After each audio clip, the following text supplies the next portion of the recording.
Le 7 avril 2026 ne marque pas seulement l'ouverture d'une semaine d'activité.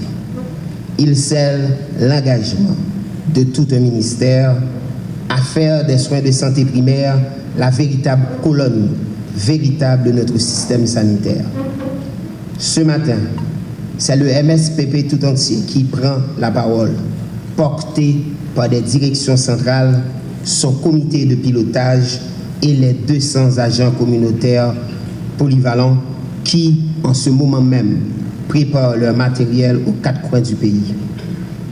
Ce déploiement est le fruit d'un travail collectif piloté par la haute direction du ministère à travers le plan d'action et de financement pour l'opérationnalisation des ASCP. Il porte l'empreinte de chaque direction mobilisée, l'UCP NANU, la DSF, l'UCMNTT, l'UCMIT, l'UEP, la DPSPE et l'UCRP. Donc, 10 directions départementales, un comité de pilotage, un programme, donc 0 silo, comme l'a si bien prononcé et l'a si bien dit le directeur général. Je peux dire, si je reprends le ministre de la Santé, s'il était là, il aurait à dire, la souveraineté sanitaire d'Haïti ne se décrète pas dans des conférences internationales. Elle se construit sur le terrain par la capacité de notre État à organiser, financer et délivrer des services essentiels à ses citoyens, même en situation de crise. C'est précisément ce que nous faisons ce matin. Pendant des années, nos programmes communautaires fonctionnaient en silo. Un agent pour la vaccination, un autre pour la nutrition, un troisième pour le paludisme. Inefficace, coûteux, épuisant pour tous nos agents de santé, pour tous nos ASCP. Le PAFO validé par la haute direction a mis fin à cette logique en instituant le paquet intégré des interventions communautaires. Chaque ASCP porte désormais l'intégralité du paquet du premier niveau. Reconnaissance des signes cliniques évocateurs des MNT, hypertension et diabète et orientation vers la structure adaptée. Et ceci a été fait grâce à la formation reçue en partenariat avec l'OPS, OMS, pour le programme EARTH.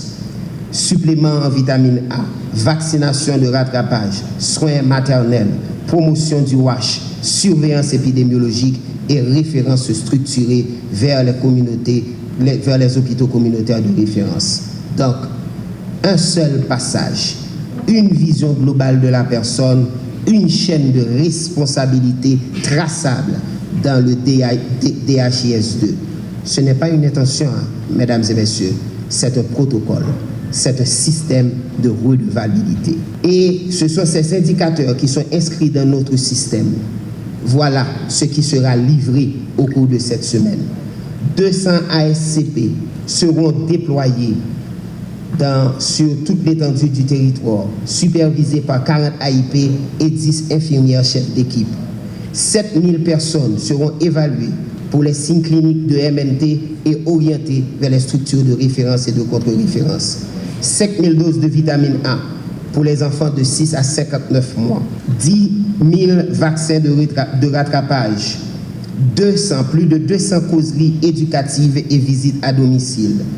Donc, pour 100% de fiches de référence saisies sur DHIS2. Donc, ce qui vous prouve, mesdames et messieurs, que l'État haïtien planifie, il équipe, il déploie et il rend des comptes.